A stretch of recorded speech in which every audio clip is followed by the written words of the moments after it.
Yoonuti deemnu garaa kee nu durse rahmanni keetu dallansuu kee irra moohaa bal'aadha rahmanni keetu kan tuffatamu hin jiru tawbatee dhufnan garaa kee banaadha halkanii guyyaa hin cufamu yoolaan kee.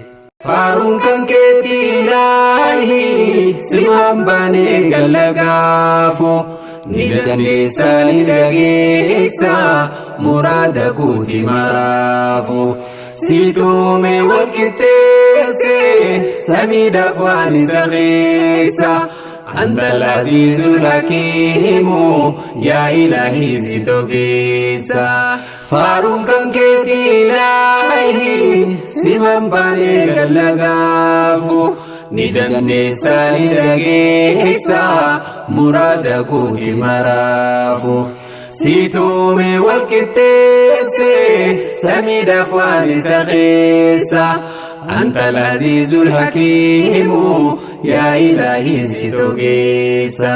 Yoo nuti deemnu karaa haqee nu durse rahmanni keetu dallansuu kee irra moohaa bal'aadha rahmanni keetu kan tuffatamu hin jiru tawbatee dhufnan garaa haqee banaadha halkanii guyyaa hin cufamu yoolaan kee.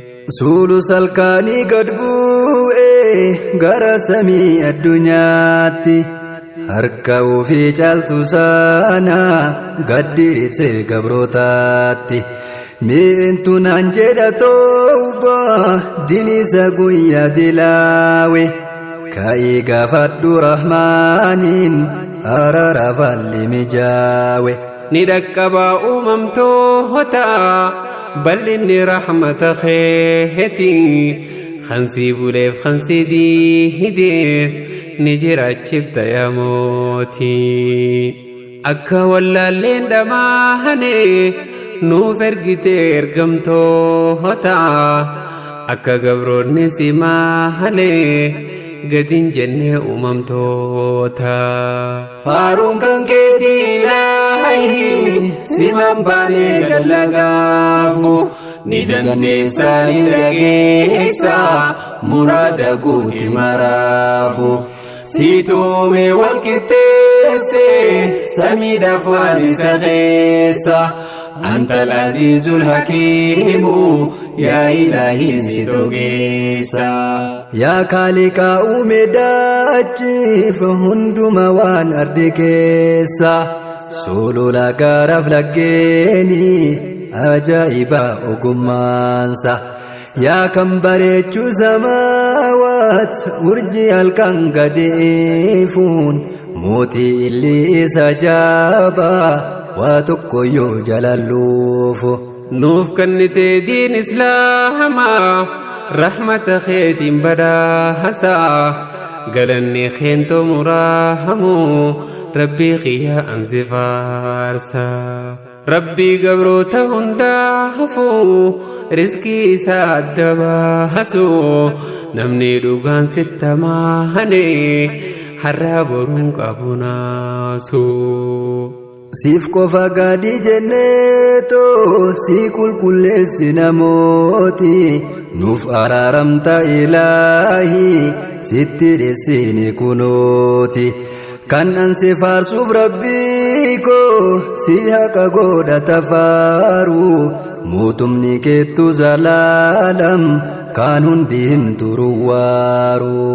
Faarun kan keeti Ilaahi simaan baanee galagaafo ni dandeessa ni dhageessa muraada guuti maraafu situume walqixxeesse samiidhaaf waan isa keessa antal aziizul hakiimu yaa Ilaahi si togeessa.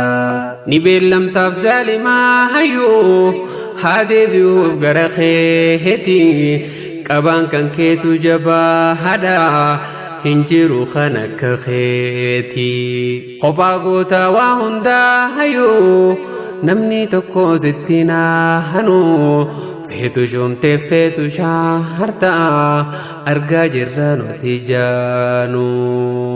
Eenyu si falmuuf hin baane mootii hunduu harka keeti hin mari'attu namoonu wanni hunduu fedha keeti fayyaaf dhibeen harka keeti akkasuma jiruuf duuti mootummaan keetu jabaadha abadiin turtu yaa mooti mootummaan keetu jabaadha abadiin duutu yaa mooti.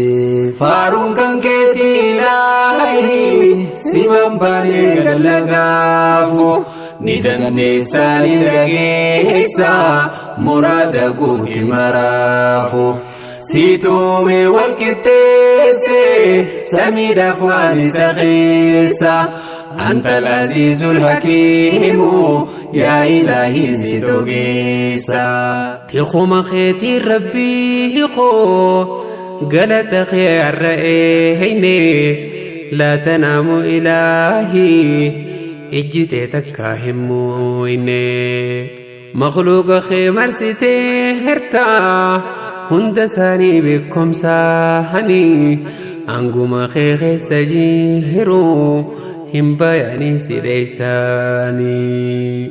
Yoo nuti deemnu garaa kee nu durse rahmanni keetu dallansuu kee irra moohaa bal'aadha rahmanni keetu kan tuffatamu hin jiru tawbatee dhufnan garaa kee banaadha halkanii guyyaa hin cufamu yoo laankee.